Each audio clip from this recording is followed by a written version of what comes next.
Wah.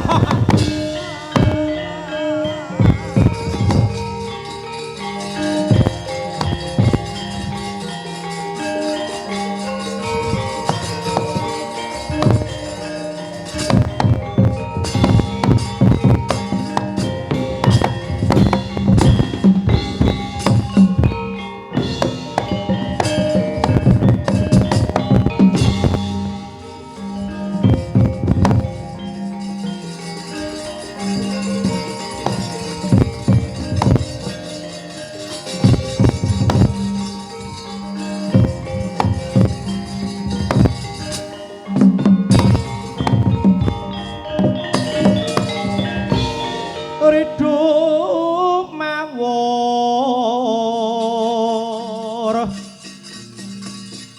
mangawur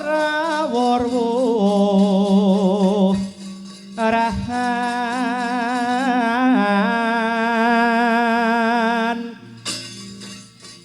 tengaraning adurit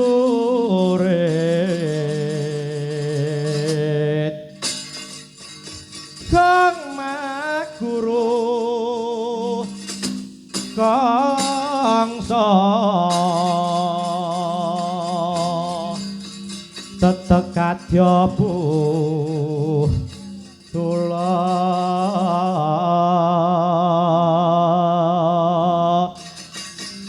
wara panggriting turang gesih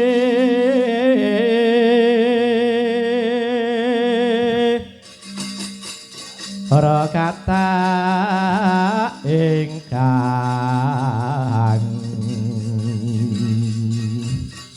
waja lalayu sapet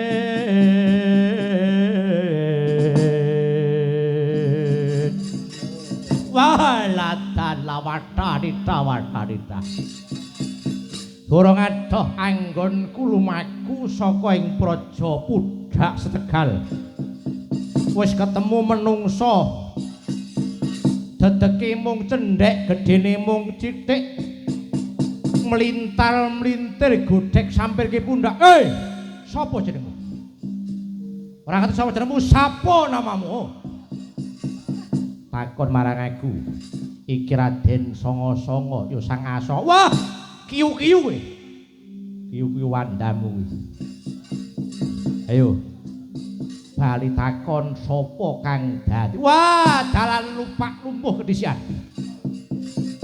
apa abamu takon marang aku Tumenggung Candramawa utawa yen ning kabupaten iki jenengku Darwin gaweanku dahar turu karo kancane bali takon sapa kadadianmu takon marang aku Sanga-Sanga dadak takon meh jampeng oh iya lali aku ayo apa kang dadi sediamu kon sak gelar sepapan nganggo gendera gambar ndas Banaspati mesti wadya bala saprang yo Braka Suta aku kesengti ratu Gustiku Prabu Gardaskara wektu dene iki bakal malas pati marang wong tuane Prabu Gardaspati kang dipateni dening Janaka lan para Pandhawa ayo saiki apa abamu mara age sumingkira aku nedya liwat goleki Janaka lan kabeh para Pandhawa yen ketemu arep bakal to apa yen ketemu bakal tak kencang sikile tak krincung tangane tak tugel gulune walah dalah kena kowe bakal nugel marang gulune Pak De Janaka yen kelakon bisa nugel gulune Sanga-Sanga wah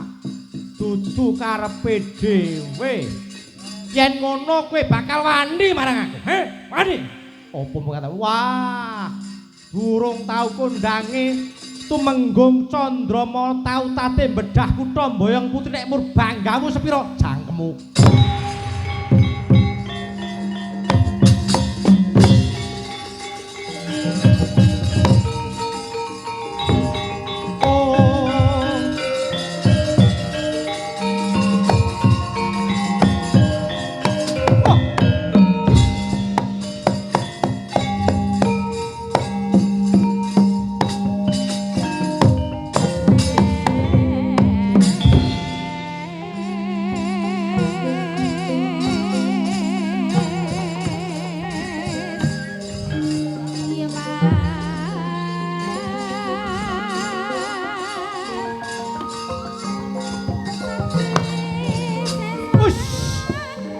Tentrem ra ngomong parat. Ayo, apa-apa.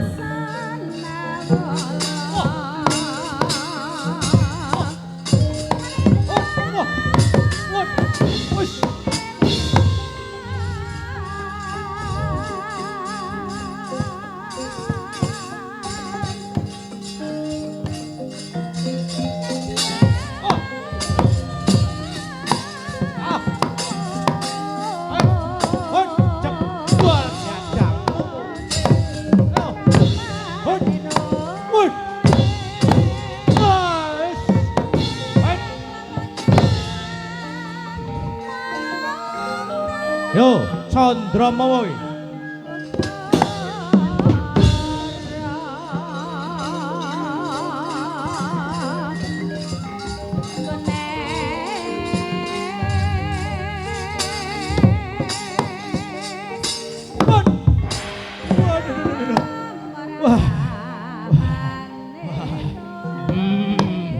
Sakit nian palakku ini. Oh.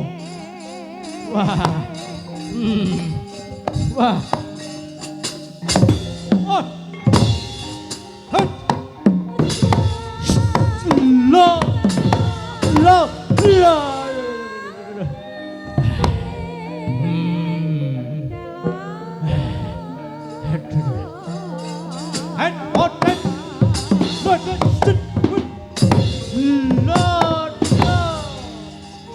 Ayo, ojo mundur.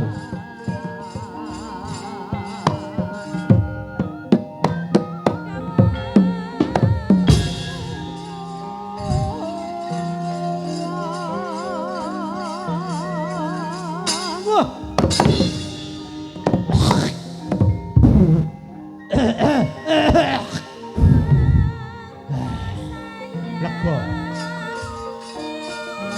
Hei, ojo mundur.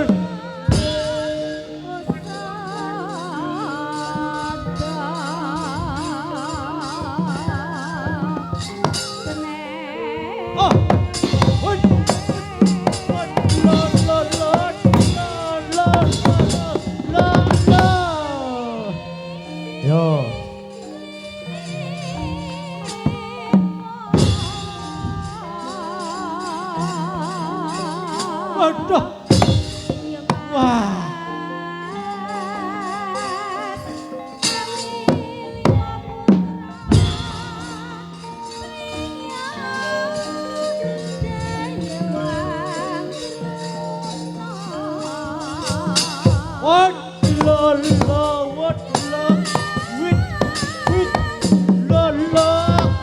Godhok kowe ra roh kowe, yo.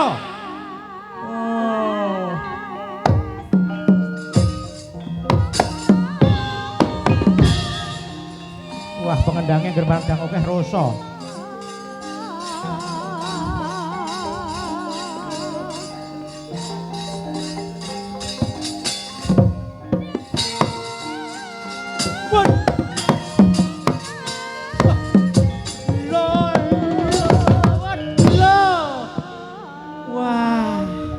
Endo kowe ora ido pedhot dadamu.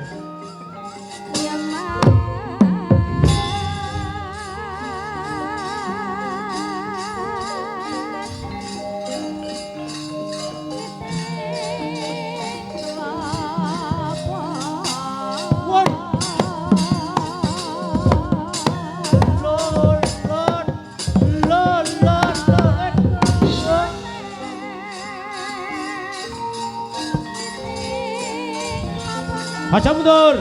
Ayo, ora.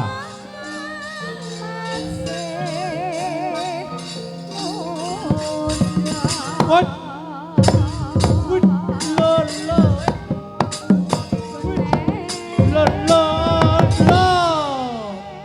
Oh, dua.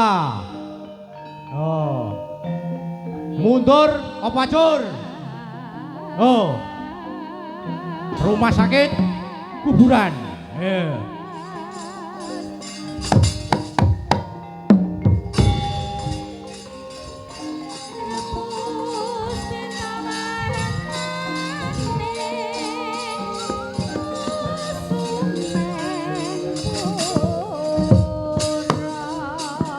What?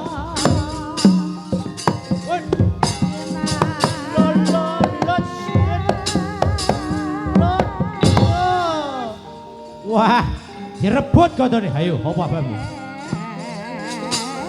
On. Wis. What lolo.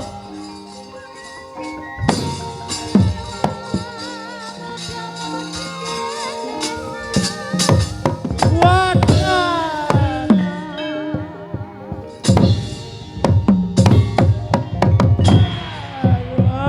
Mati nih anak gua.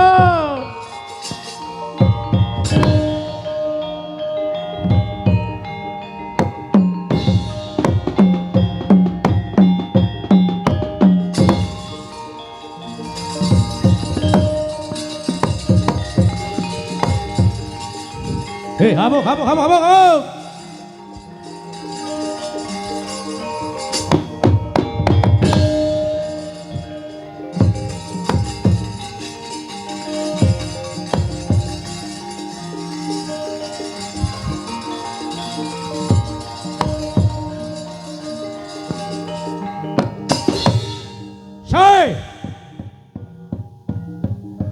Sasi Kirana. Wah.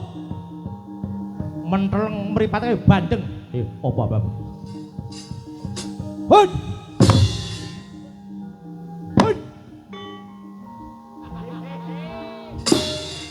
Wow, wait.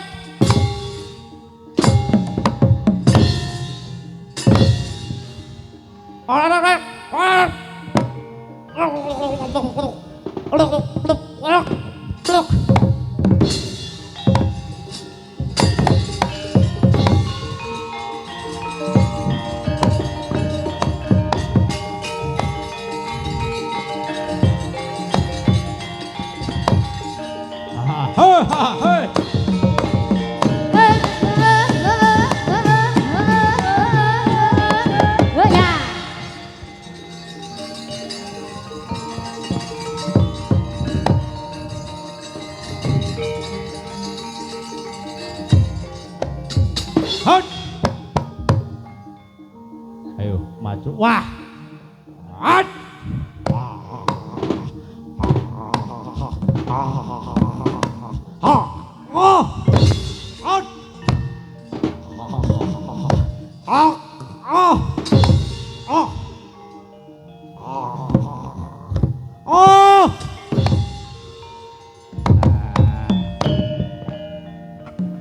Pedot untukku.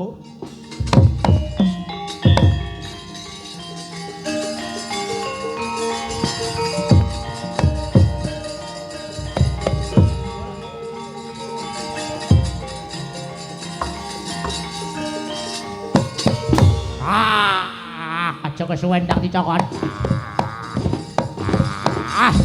Oh.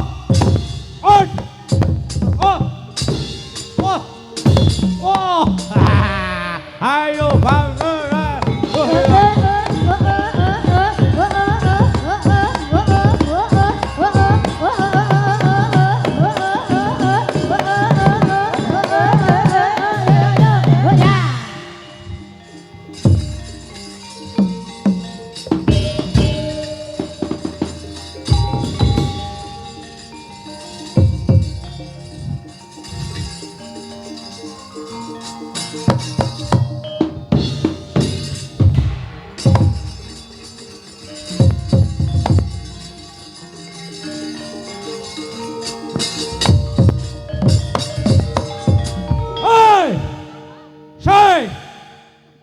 Siapa lagi?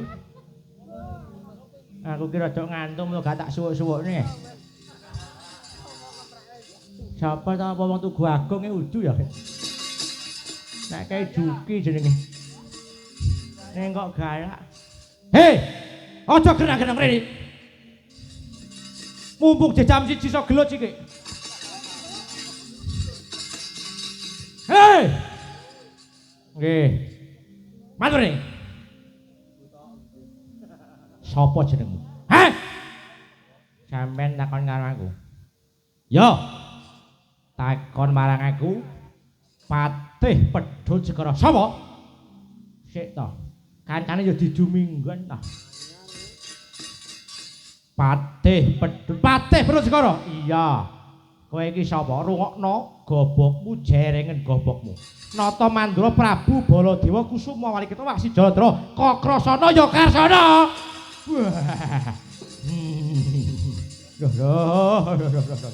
Jampeng.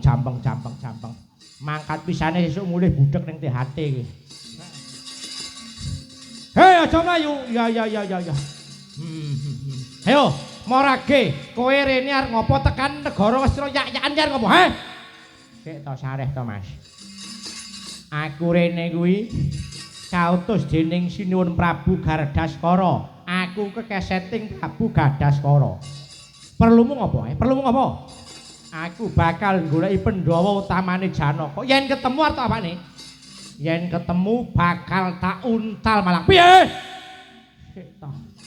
Kok kaget aku diketak. Kowe ngomong piye? Arep tak untal malah. Apa kene iki kurang untalan? Dadak kok kene iki apa kurang untalan? Golek untal dadak ning Malang iki apa? Ngopo? Oh, seling surup. Sik ta. Ayo. Aku kira arep nguntal ning Malang ning arep nek ketemu wonge tak bajok ngono lho. Oh, kowe arep mangan adikku Janaka. Ya. Heeh. Kena kowe mangan Janaka lan liya-liyane kena ning wis kelakon nglangkai bangkene Baladewa. Oh, yen ngono kowe bakal wani marang sing tak wedeni apamu, Sing tak wedeni apamu? Wah, kelakon gagah, wah dubak-dubak cangkemmu bosok. Waduh. Hei, aja mlayu.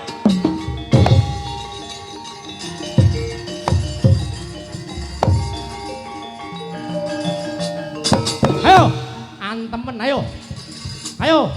Amjakan kaya wong jolok, kubutan kaya menjangan mati. Sayutama sakti Baladewa bakal mundur. Digrek kudu salompo. Sayutama sakti muri kurang gaman bedati kaya memburu amjakan kaya wong jolok, kubutan kaya menjangan mati. Ora Baladewa bakal digrek kudu salompo sakti sayek tiuri. Sayutama sayek tiuri ayo tandane Prabu Baladewa.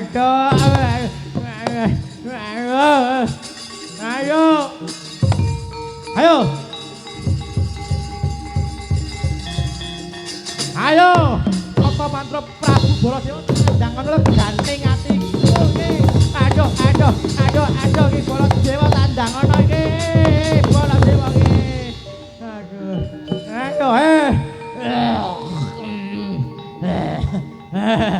Wis tuwa. Aduh. Ayo. Waduh.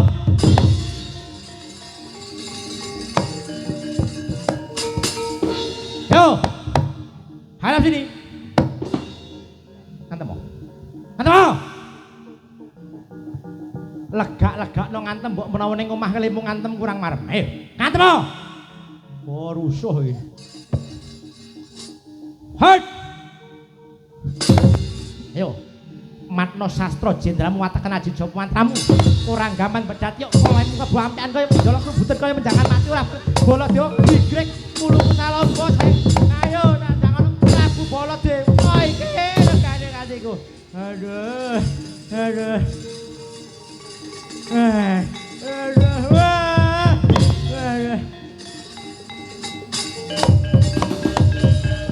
Nih, mari. Kowe iki jane krungu wae. Yen arep nyokot-ngokot yen nandang-nandang wis tak kesuwen. Yen ora gelem balik dublak lambemu mati dina iki kowe. Waduh.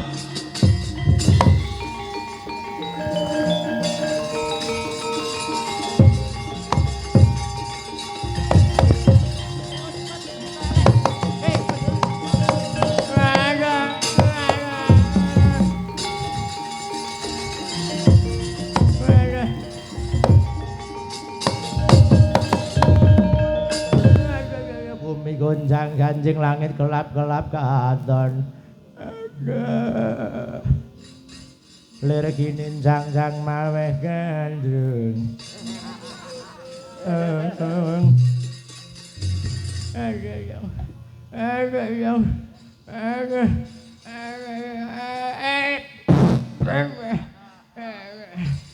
Aduh yung Aduh yung, aduh yung, aduh yung.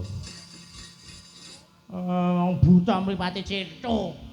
Wong kancane agar marat golek rendeng ditabrak mripat merem apa bedane. Aduh, Mbah, aduh. Sing gedhe pangarupamu, pangapuramu ora pangarupamu. Nggih, Mbah, sing gedhe pangapurane, sing gedhe pangapurane. Aduh. Kowe iki nyapa kok yamene dandan lho kok raimu bidu-bidu ke nganggo ICU apa? ICU baru momor. Bar diantem kancane. Aku bar diantem wong ICU. Oh, tak kira nek bar nganggo ICU. Kowe iki musuh sapa? Kula musuh Prabu Baladewa. Baladewa. Oh nggih, Baladewa. Aduh. Nek kuwi kurang gawean. Amun ndak ada gawean ngomong wae sama Mbah, enggak usah nantang Prabu Baladewa. Sakit kapal kamu nanti. Aduh, Mbah, nyuwun tulung niki. Awak karo sremuk niki wingi ing omah bar diajar mbok wedok. Niki wingi wis ra dimasakke rong dina. Malah tekan kene diantemi karo Prabu Baladewa. Yuh, nasib. Mau buka bontot ning ngebis malah bisa njur bablas ae. Aduh, Mbah. Oh alah mula to lele. Sesuk meneh kene arep perang ngene Mbah iki. Iki ngene Mbah jenengku ki Mbah Khairul Munafik. Sapa? Mbah Khairul Munafik. Oh, Mbah Mirung. Aku daerah dinasku mulai Kayu Agung ngidul tekan Mesuji Raya. Oh, ngono. Ana sing mestani aku jenenge Babintong. Jare Solikin tuh. Solikin wis ganti wis dikomarhan kae. Aku ganti liyane anggere ditiru slamet aku ganti. Utawa nek ngalor daerah Cempedak rono jenengku Mbah Zainal. Mbah Zainal tuh Mbah Zainal. Oh Mbah Zainal. Kowe iki ngomong apa areng anu ki njaluk nembung karo Simbah. Arep njaluk ilmu badar besi, kul buntet, lembu sekilan, lembu sesenti aku duwe kabeh. Aduh Mbah, kula nyuwun tulung supados tiyang niku nek ajeng ngantemi kula niku kersane mboten sida ngoten mawon. Oh gampang. Lajeng mahari pinten sesuk sawirane kekno aku. Oh, king Bagiron. Kene maju kene, aja suwe-suwe selak gara-gara nggih. Nah, pun. Wis merem ya, merem. Nggih. Tak kei apa wis kendakan modal iki. Wis tak kene bocah-bocah wingi iki sing enong barang wis tak kei ngelmu lho wingi iki. Sing ngempul wis tak kei ngelmu malah njur bendina ngombeni pil. Nah. Tak kei Mbah Waras panen timun terus. Wis ngene meneng wis merem. Mbon. Terakne ya iki ngelmu supaya kowe upama enek wong arep tumindak ala, tumindak jahat karo kowe ra sida. Nggih, Mbah. Bul do baldabul. Bakul kapuk mabul. Semprong bolong buntel ayu. Alu. Rondo empong melu wong. Rondo ayu melu aku. Rondo ayu melu wong. Yo diterokke. Bul do baldabul bakul kapuk mabul. Semprong bolong buntet alu, rondo empong melu wong, rondo ayu melu aku. Betul, bagus. Wis mahare sesuk tenang omah, Mbah tak ngatur arep golek rendeng, tak golek rendeng ning Cempedak sik ya aja melu-melu, engko tak mampir ning tutupan sedela. Oh, tuwek ra prokros.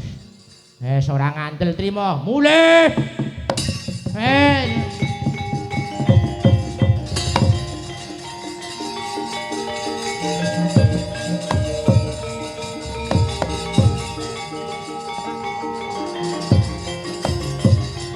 Hei, kamuk Suraprata, Demrut Timbatan padha.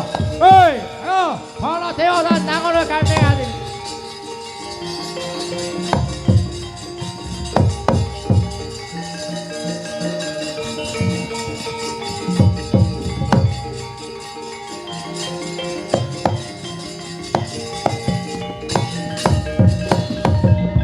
Ridho mawon ngawur-awur wurahan sengarane ngajurit gong maguru gongso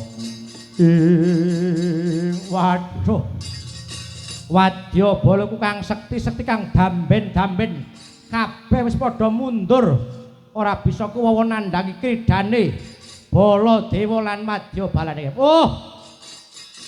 tak upamake yen tak teruske padha karo aku iwak nyemplung wuwu. Mundur golek dalan slengkotan aku dina iki.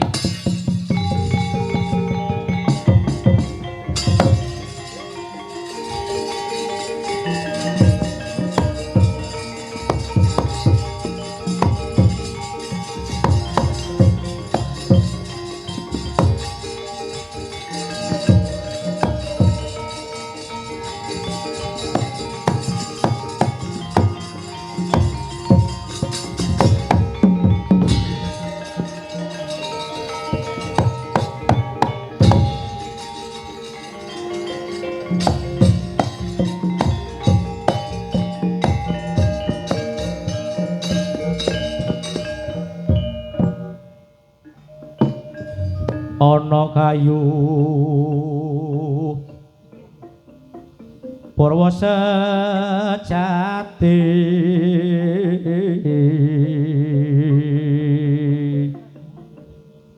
wit buwana pange kiblat papat godhong kinarya mambe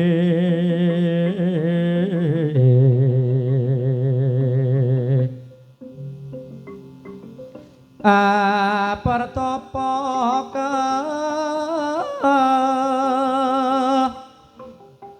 kuwung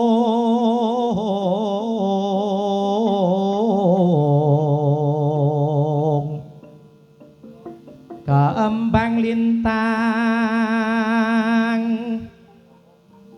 saloka langit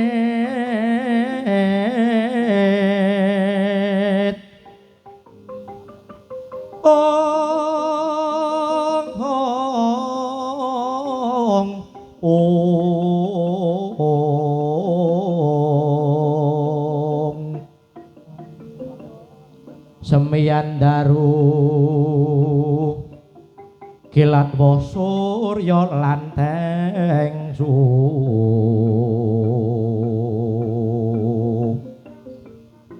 asirat pun lan udan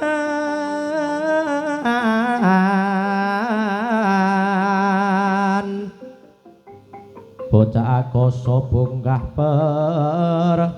Dewi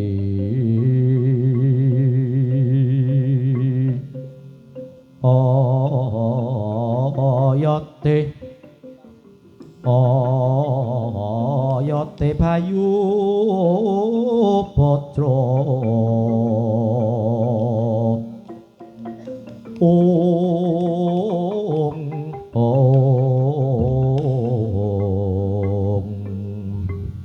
bocah bajang miring angin ana ubar segara ngene-ngene kebubungkul sesisa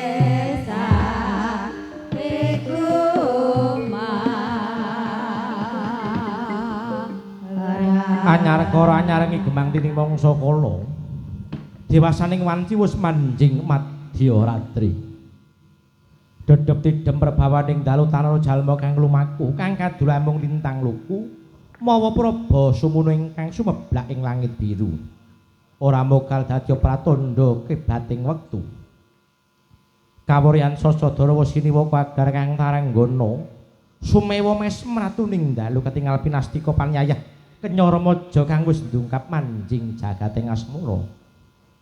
Mabukuh kang lintang wuluh sumambung gemak tarung, banyak anggrem kadi mesem Jaka belek meremlek, Jaka tuwa mencorong mengku Prabawa.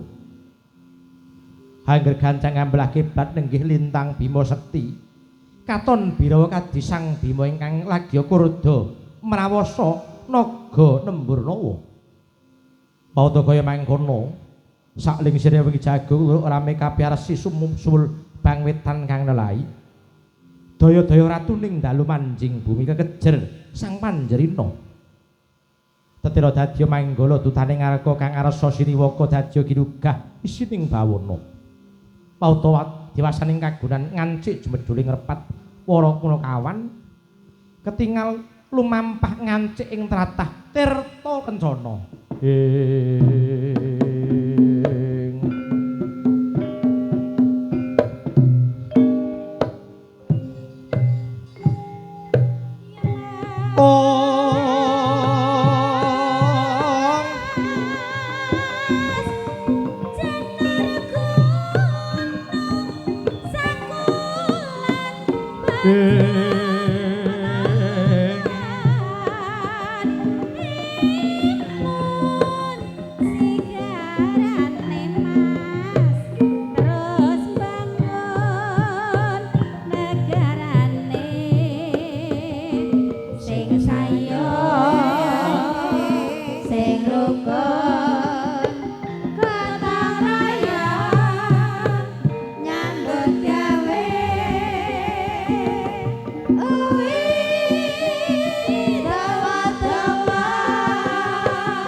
Gonjang kanjing langit kelap-kelap katon mergi nincang sang maweh gandrung sabarang katulu ukir moyak mayik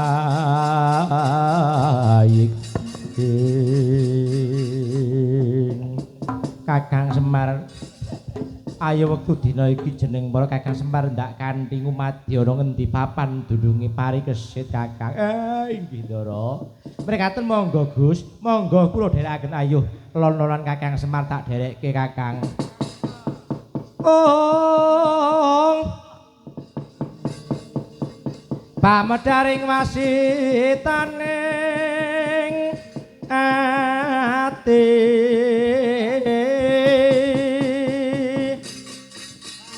oh tumandaka niru pujangga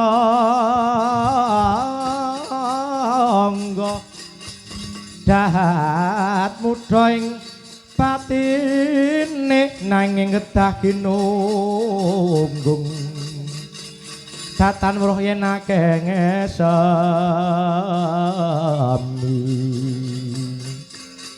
ong ameksa hang rumpaka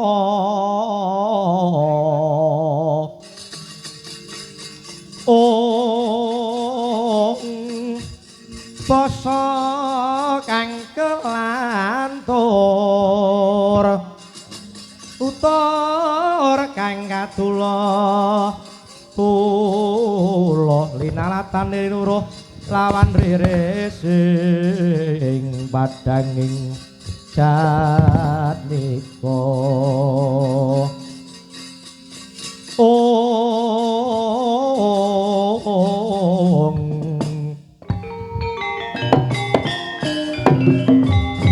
wis bablas tindake kira Semar Badra dalan Raden Arjuna kumadi manang papan dununge mari kesit lon-lonan lampahing Narendra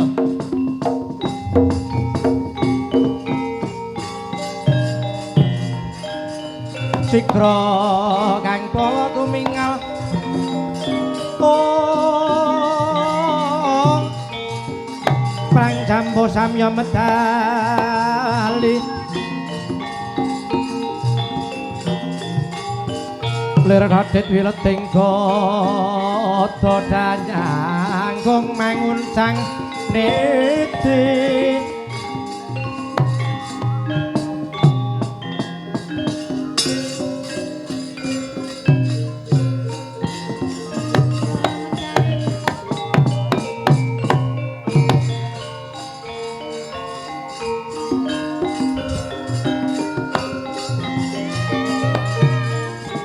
gendola genduli apa sida apa ora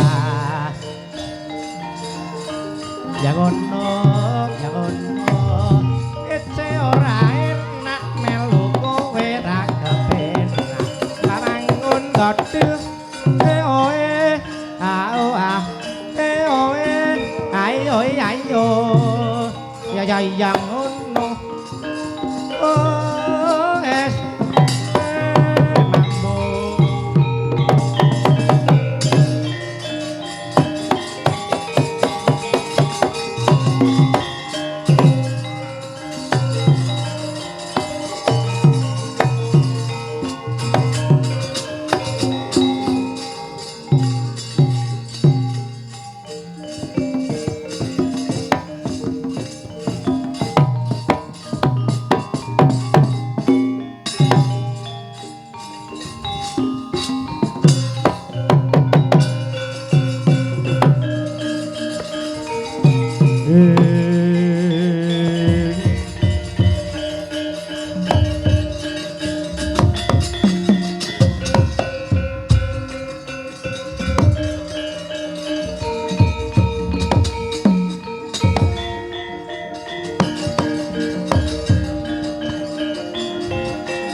arsa madangi jagat tuk mungo-mungo paning sapucak ing wukir merbabak bang sumirat krasa rating surya nampak mega lan gunung-gunung. Danyang Swela wonten paring dawuh.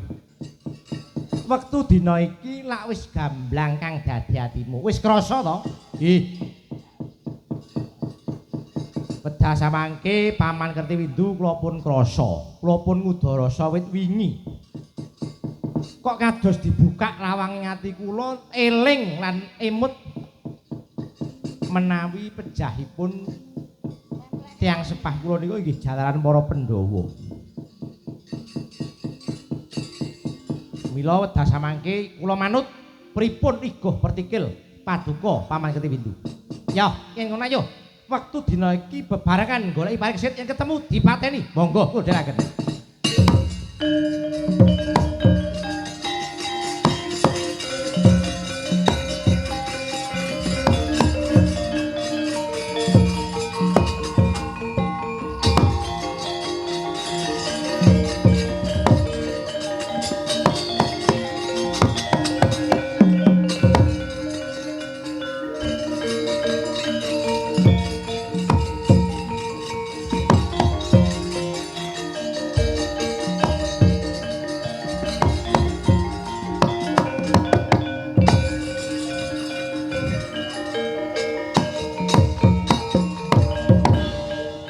Mandheg sikik.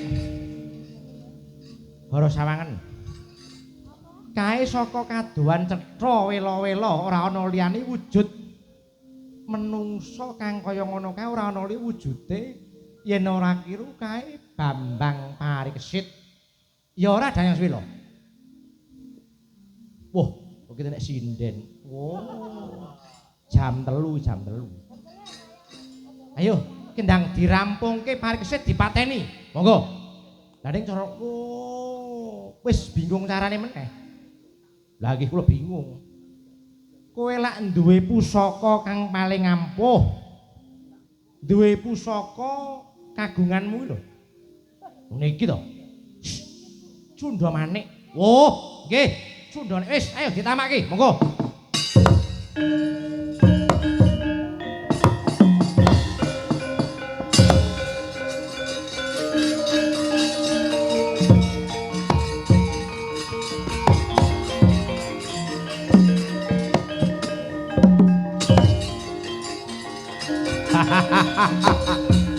Hei, mati Parikesit.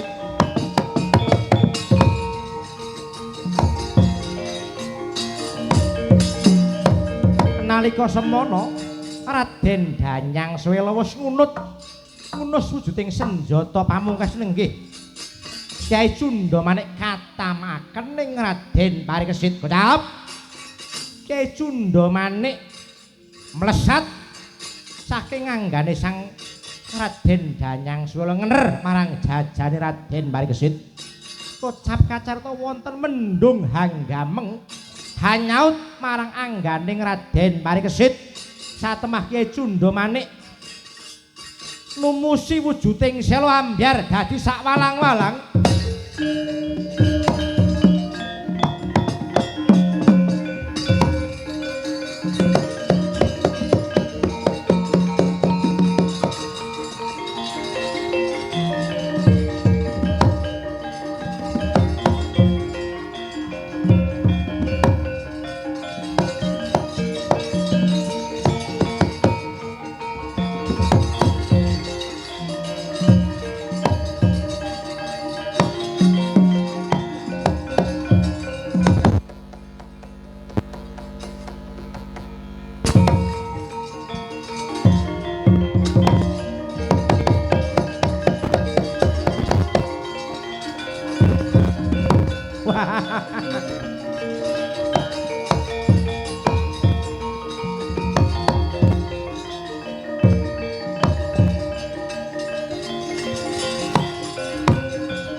Kiwasaku wis guyu lakak-lakak Danyang Swela. Lho, lha pripun? Para sawangen. Kemo ana wujuding mendung peteng hanggameng nyaut marang Parikesit. Lah iki watune ambyas sak walang-walang Kyai Cundha Manik ngenani watu Danyang Swela. Waduh. Lajeng pripun? Ayo. Aja duwe rasa wegah. Aja duwe rasa wegah. Ayo, kepiye carane direka daya nganggo cara apa supaya Parikesit ora sida dadi ratu. Monggo kula dherekaken.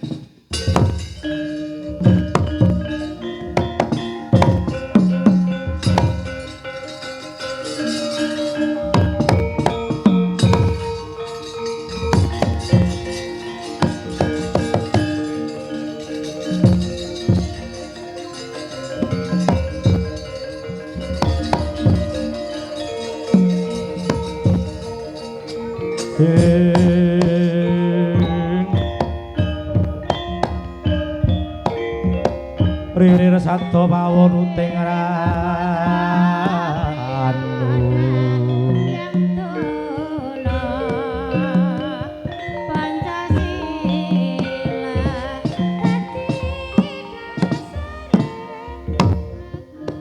Wah Raden aja kaget dene wektu dina iki sliramu ora mapan ana ing patunggonmu anggonmu tarak tapa semedi kana Raden. Nokno linggih sang Premban. Ngaturi ulinga wonten wigatos menapa dene Paduka Penemban lajeng nyaut dhateng kula satemah kula udar anggen kula tarpa brata sang Premban. Oh iya. Ditepungne aku iki Penemban Amonggati jenengku ngono. Mulakne sliramu wektu sakmono ndak tulungi sabab ana wujuding jemparing kang bakal ngener marang jajamu. Mula banjur kowe tak saut tak gawa mlayu nyisih rene Raden. Sampeyan kuwi apa jeneng Raden Parikesit to Bambang Parikesit kuwi? Mokno ninggih. Nami kula pun Bambang Parikesit, inggih Bambang Paripurna. Oh ngono, inggih. Gesih aku ki dak kleru ngono lho. Mboten Penemban. Raden, ana wigati apa dene jeneng sira? Tarak bata magentur maladening ana madyaning alas Wanawasa kaya mangkono Raden. Duh Sang Penemban. Sak menika kula menika badhe kajumenengaken Narendra kawisuda minangka dados Narendra ing negari Ngastina anggentosi keprabon ingkang eyang inggih mrita eyang Puntadewa Penemban. Oh kowe kon genteni mbahmu dadi ratu ngono ta? Inggih. Ingkang mangka kula menika ngrumaosi tesih cubluk ing pamawas tesih pana ing bab napa kemawon dereng mangertos dereng pana ing babakan kawruh kaprajan. Oh ngene aku ki guru wong tuwek kaya ngene iki wong pendhita tuwek pendhita ngalas ning sithik akeh aku biyen tau sinau babakan kaprajan ya kuwi dadi ratu kuwi kudu duweni paugeran utawa duwe gegebengan wujuding 5 angger-angger kang kudu sira gegem Raden Parikesit. Nokno linggih Penemban nek kepareng monggo kula aturi paring dawuh mateng kula Penemban. Ya. Ingkang sepisan ya kuwi teguh marang agamane kang den rasuk minangka pituduh anggone ngasta praja mau. Angka 2 tansah ngajenana marang panemuning liyan. Dadi wong kuwi kudu ngajeni yen kancane duwe panemu.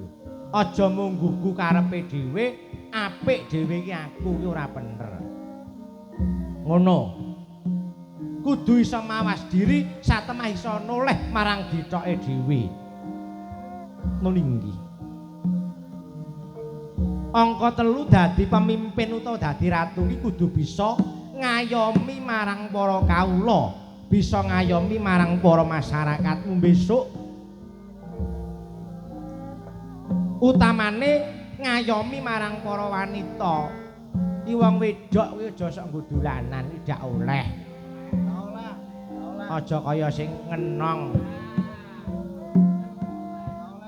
Mula ora oleh. Banjur sateruse aja gampang nibake Pandhawa utawa Panyakra bawa marang para kawula tanpa duwe bukti kang nyata. Dadi sosok duwe rasa curiga karo wong. Apa neh karo wong omah kuwi ora oleh. Ngono. Linggih. Banjur angka 5 kulinakno ngunjara menjara hawa nafsumu kang kurang becik. Kanthi cara seneng tapa, seneng poso, seneng prihatin, seneng melek.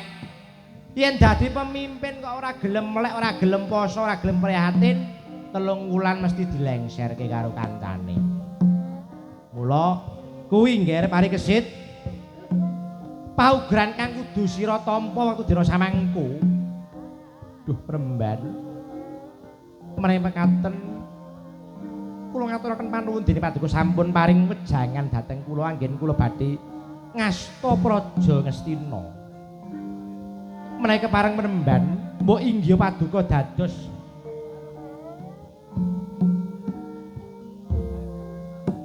inggih menika sesepuh wonten negari Ngastina.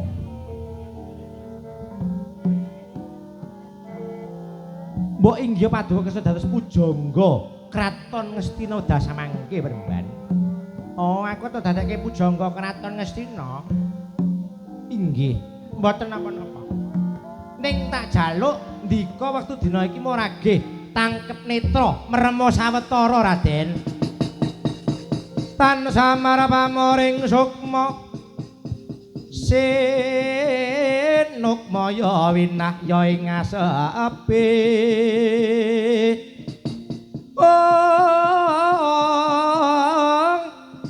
Srimpen tawanging kalebu pambukaning warana.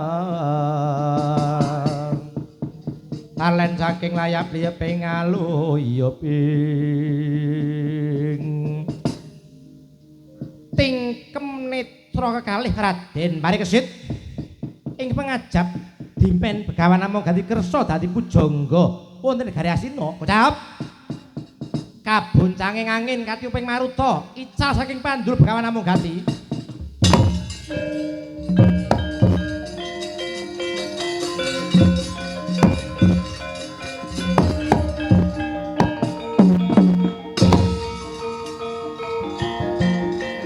Waduh, Premban. Oh, Premban.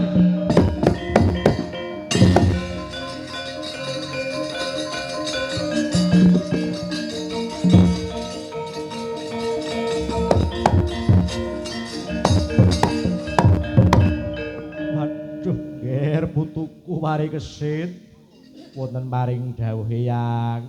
Ayo wis bali nggih bali.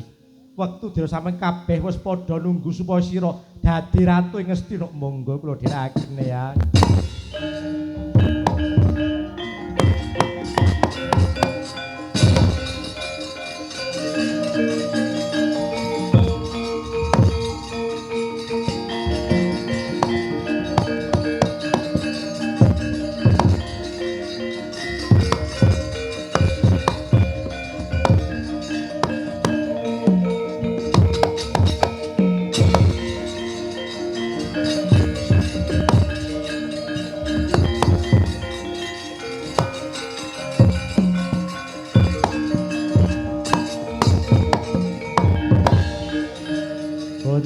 Ganjing langit gelap-gelap katon lir gininjang sang mawe gandrung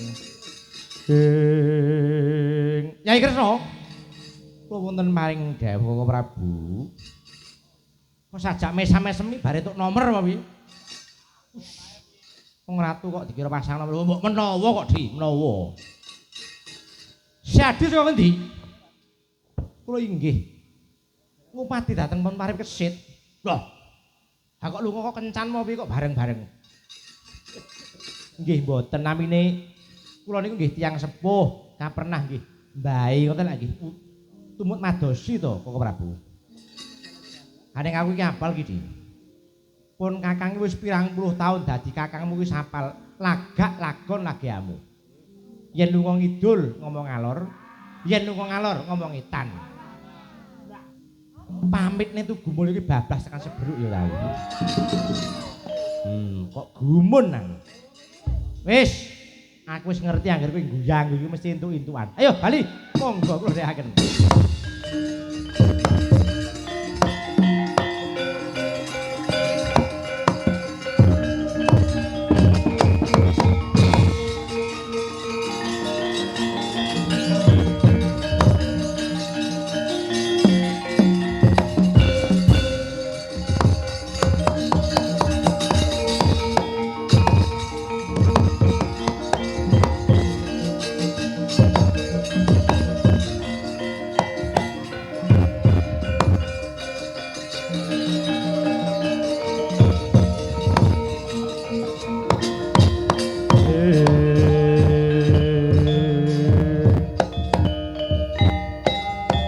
Sarta palwon uting ranu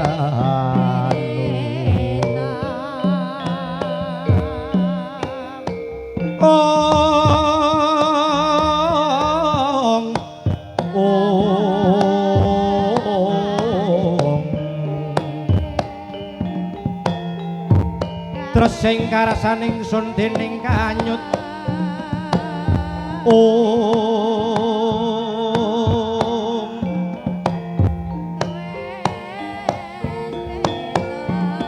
manis silingira Gusti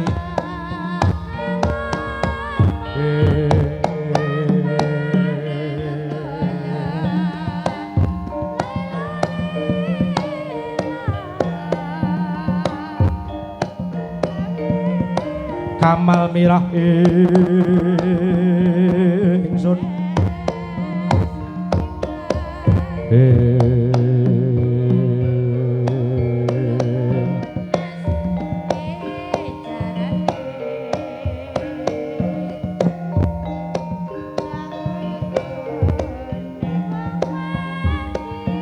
manis silingira Gusti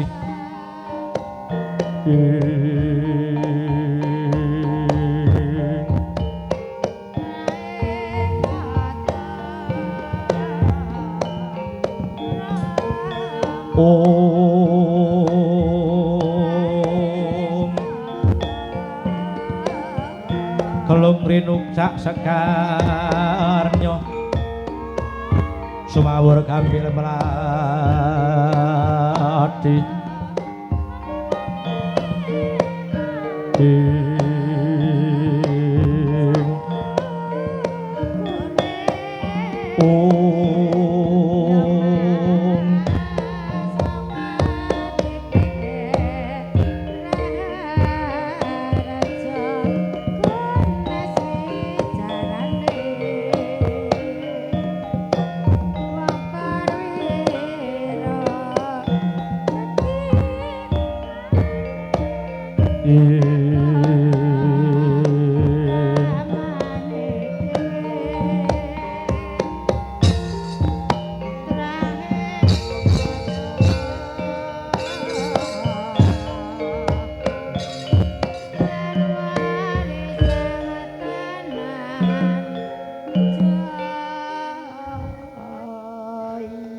bayangan bayem-bayut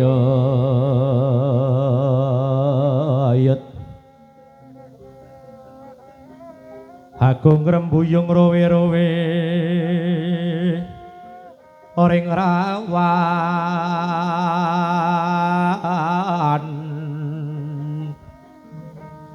kara taru turi karandang gondang kedondong neng dengar sanding dung-dungan hude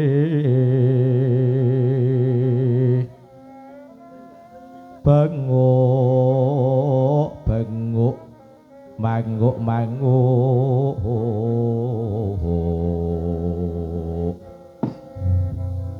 mangke to mangke Koko Prabu Baladewa Koko Prabu Sri Bathara Kerta dalah Yayi Sena lan Kakang Semar Badranaya. Begegek ugek gembel-gembel tak bulita. Gus. Yayi Prabu wonten dawuh Yayi. Wonten paring dawuh Yayi. Pedal samangke wayah kula pun parikesit sampun wangsul dhateng praja. Menika pertanda bilih sampun titi wancinipun wayah kula pun parikesit badhe kajumenengaken Narendra wonten negari Hastina mriki Koko Prabu. Nggih. Kula kinten menika sampun gathuk lan mathuk Yayi. Semanten ugi kula. Yayi Prabu nggih mathuk. Wah. Iki jriteng kakangku ya wis bali. Adat rupi ya baline seminggu meneh. Ora diora. Angger gaweanku kuwi wis rampung mesti aku bali. Ora tahu ngene-ngene kok molor iki ora tahu. Biasane njung semoyo ae. Nyambi MC barang saiki. Wong Kresna kok MC. Yayi wonten paring dawuh. Lah Yayi Janaka pundi?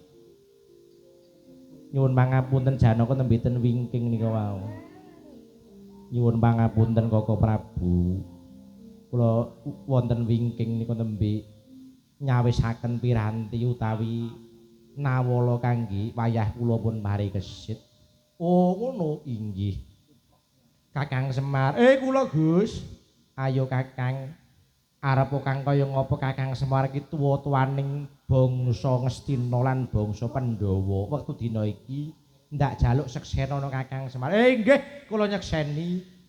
Muga-muga wektu dina iki ayo nggir wis ditipur neng gati. Wektu dene kaya tak kanthi bakal mlebu ing gedhong busana supaya tak dandani minangka dadi ratu ing negara Yastina kene. Monggo kula dhiraken Eyang. Tansah marapamoring sukma sinukma yawinah ya ing ngasapi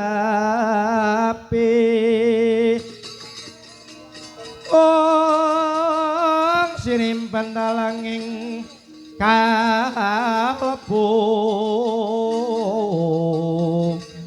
pambukaning warana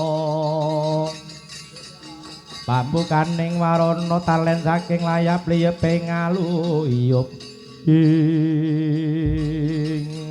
wis ngrasuk busana cara ratu Raden Parikesit bagus warikaya Sanghyang Bathara Kumajaya.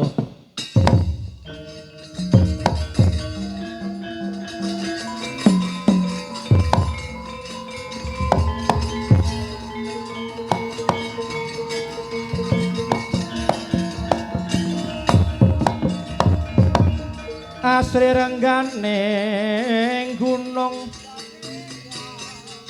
tertane palumbang waning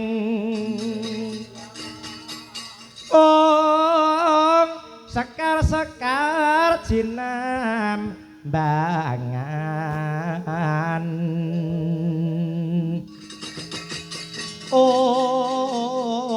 mulat kang sari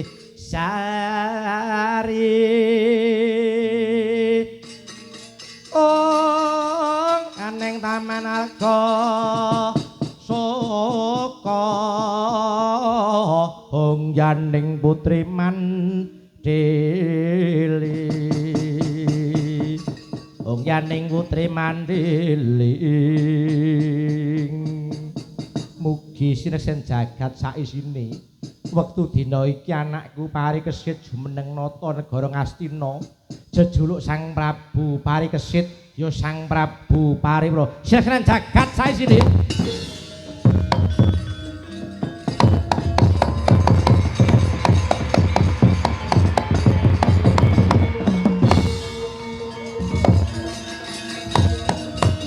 Kene ngger morage ngger jumeneng ong dhuwur ngger inggih yang